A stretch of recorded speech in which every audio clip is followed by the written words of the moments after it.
السلام عليكم. المشجع الذي يمثل شخصية المناضل الكونغولي باتريس لومومبا بطريقة مبدعة.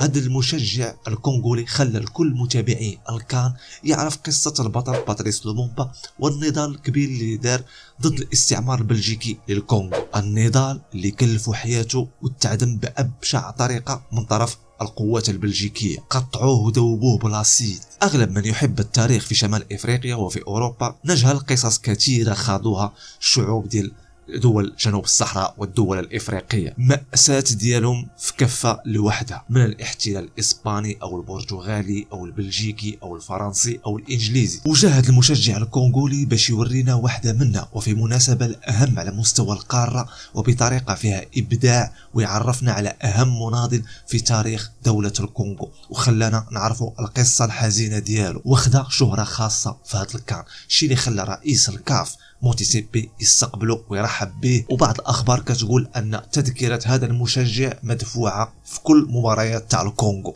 اللي للاسف ما غاديش نعاودوا نشوفوه في المدرجات تاع الكان بعد اقصاء منتخب الكونغو امام المنتخب الجزائري في الدور 16، اللي مع نهايه تاع المباراه واقصاء منتخب الكونغو شفنا دموع وحزن هذا المشجع اللي كيمثل شخصيه باتريس لومومبا، اللي في نفس الوقت هو بتصرف غير محسوب غادي يجي اللاعب الجزائري عمورة وغادي يسخر منه ومن الوقفه اللي كيدير، وغيستفزو بطريقه اثارت غضب كل المشجعين والصحف وكل من تابع هذا الكان. تصرف مستفز ولا يمت بصله للروح الرياضيه، خصوصا وان الجماهير الكونغوليه كلها تقبلت الهزيمه باحترام، وما كانت حتى شي تجاوزات مع لاعبي المنتخب الجزائري. وعمورة ما اختار يستفز الا واحد كيمثل شخصيه مناضل ومقاوم وصاحب قضيه ومات على قبلها، وهي استقلال بلاده من الاحتلال البلجيكي. ضيف عليها ان هذا باتريس لومومبا كان من الداعمين للثوره الجزائريه اصلا، لكن جهل اللاعب الجزائري عمورة بالشخصيه والرمز اللي كيمثله خلاه يطيح في مرمى الانتقادات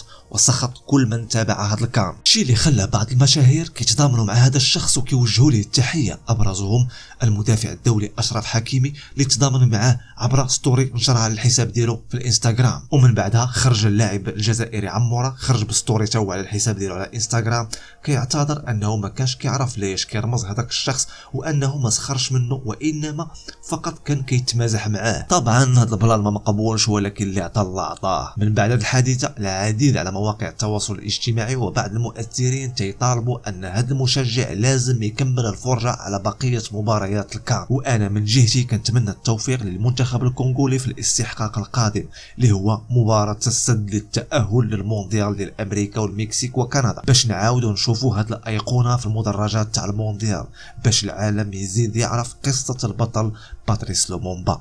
والسلام.